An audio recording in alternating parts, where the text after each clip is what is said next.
সুবিচারের জন্য আমাদের এই আন্দোলন, আমাদের বন্ধুর সাথে 9 তারিখ যেটা ঘটেছিল অন ডিউটি, তার সাথে এই মর্মান্তিক ঘটনা ঘটেছিল, তারপরেই আমাদের এই আন্দোলনে নামা।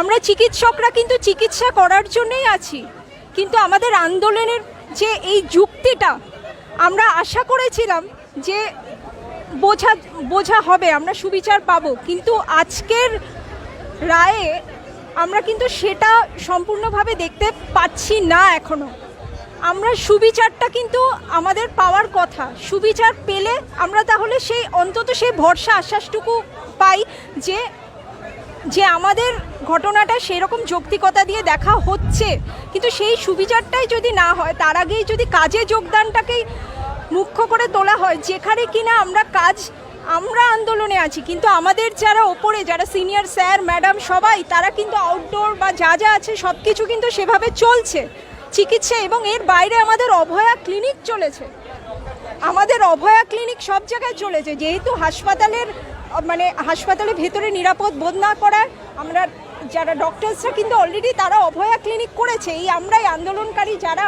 আমার বন্ধুবান্ধবরা যারাই আছে আমাদের সবাই কিন্তু অভয়া ক্লিনিকটা করা হয়েছে। মানুষ তারা কিন্তু বুঝতে পেরেছে যে আমরা তাদের চিকিৎসা দিতে চাই, কিন্তু তার আগে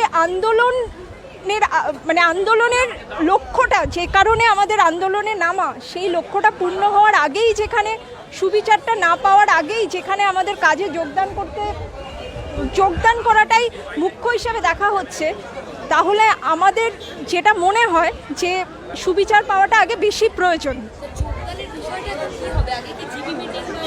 হ্যাঁ, এটা জিপি মিটিং, যারা আমাদের একদম ফ্রন্ট সাইডে যারা আছেন আমাদের, তারা মিটিং আমাদের ডাকবেন, সবাইকে ডেকে ডিসকাশন হয়, তারপরে এটা বলা যাবে।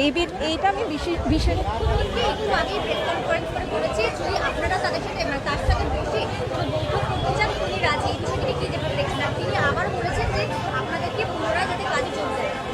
দেখুন, আমাদের কাজে যোগ না দেওয়ার কারণটা প্রত্যেকটা মানুষ, একদম সমাজের নিচু স্তর থেকে একদম সমাজের উচ্চ স্তর অবধি মানুষ কিন্তু বুঝতে পেরেছে।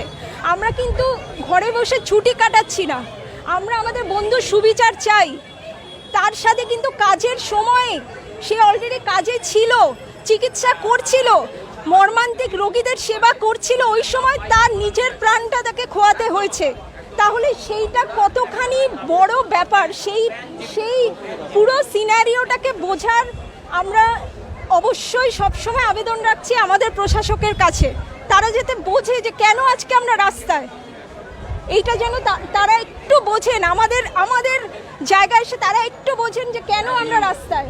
এবং তারপরেও পেশেন্টদের ট্রিটমেন্ট কিন্তু আমাদের এখান থেকে অলওয়েজ হয়েছে। আমরা রাস্তায় থাকলেও, আন্দোলনে থাকলেও, আমাদের সিনিয়র যারাই আছেন স্যার ম্যাডাম, ওনারা কিন্তু অলরেডি ট্রিটমেন্ট চলছে, ওপিডি চলছে, ইমার্জেন্সি সব কিছুই চলছে।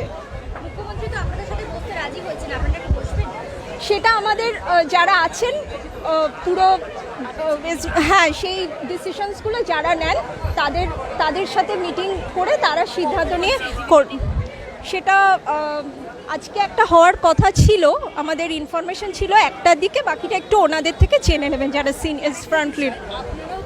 রাজ্যের যে ভূমিকা, এই যে তাড়াতাড়ি পোস্টমর্টেম করে দেওয়া এবং দেহকে সৎকার করে দেওয়া, এই বিষয়গুলো নিয়ে আপনারাও যথেষ্ট প্রোটেস্ট করেছেন। আজকেও কিন্তু সুপ্রিম কোর্টে আইনজীবীরা বারংবার রাজ্যের এই ভূমিকা নিয়ে প্রশ্ন তুলেছেন, কী করে তাড়াতাড়ি পোস্টমর্টেম করা হলো, সৎকার করা হলো, এই যে বিষয়গুলো কী বলবেন? যেহেতু 6টার আগে পোস্টমর্টম করার নিয়ম নেই, তাও পোস্টমর্টম করা হয়েছে, তারপরে সিসিটিভি ফুটেজ নিয়ে একটা প্রশ্ন উঠেছে। দেখুন, যেই ঘটনাটা ঘটেছে একজন মহিলা চিকিৎসকের সাথে অন ডিউটি, ঘটনাটা যখন জানা গেল প্রথম, আমরা দায়িত্বপূর্ণ অ্যাডমিনিস্ট্রেশন থেকে আশা করব তারা ঘটনাটাকে ধামাচাপা না দিয়ে তার তখন থেকেই সুন্দরভাবে, স্বচ্ছভাবে তদন্ত করে বিচারটা যাতে ঠিক হয়, প্রকৃত দোষীরা গ্রেপ্তার হয় এবং কেন এই ঘটনা হলো তার মূল যাতে খুঁজে পাওয়া যায়। যা আমরা ন্যায্য দাবি রেখেছিলাম West Bengal junior doctors front থেকে, এগুলো যে কোনো সুস্থ স্বাভাবিক মানসিকতা দায়িত্বপূর্ণ নাগরিক মানুষ তারা কিন্তু এটাই আশা করবে অ্যাডমিনিস্ট্রেশনের কাছ থেকে। আমরাও কিন্তু স্টুডেন্টরা, আমি পোস্ট গ্রাজুয়েট ট্রেনি, আমরাও কিন্তু এটাই আশা করব। কিন্তু সেখানে যে এরকমভাবে ঘটনাটাকে ধামাচাপা দিয়ে পুরো সত্যটাকে পাশ কাটিয়ে অন্যরকম একটা সৃষ্টি করার চেষ্টা হয়েছে, সেটা সত্যি আমাদের কাছে খুব দুর্ভাগ্যজনক। আমরা তো পেশেন্টের সেবা করতেই আছি, আজকে সেইখানে একটা মানুষের, যে আমাদের ডাক্তার বন্ধু, তার প্রাণ চলে গেল, তার এরকম তার সাথে এরকম একটা মানে ধর্ষণের মতো একটা খুব খারাপ ঘটনা ঘটলো, তাহলে সেইটা কোথায় আমরা সেটা সুবিচার করব? অ্যাডমিনিস্ট্রেশন সেইটা দেখা উচিত, তৎকালীন সেই সময়ের অ্যাডমিনিস্ট্রেশন এটাই দেখা উচিত বলে আমাদের আশা ছিল সব সময়, কিন্তু সেটা আমরা পাইনি। আর আরেকটা কথা, অভয়া ক্লিনিক কিন্তু আমাদের চলেছে, কাজে যোগ দেওয়ার কথা যেটা বলছে, অভয়া ক্লিনিকে কিন্তু আমাদের অভয়া ক্লিনিক, টেলিমেডিসিন এগুলো কিন্তু অলরেডি চলছিল এবং চলছে। তো আমরা কিন্তু এই নয় যে এখানে আছি বলে কাজ ব্যাহত করার জায়গা নয় আমাদের, আমরা আন্দোলনটা সুবিচারের জন্যই কিন্তু করা।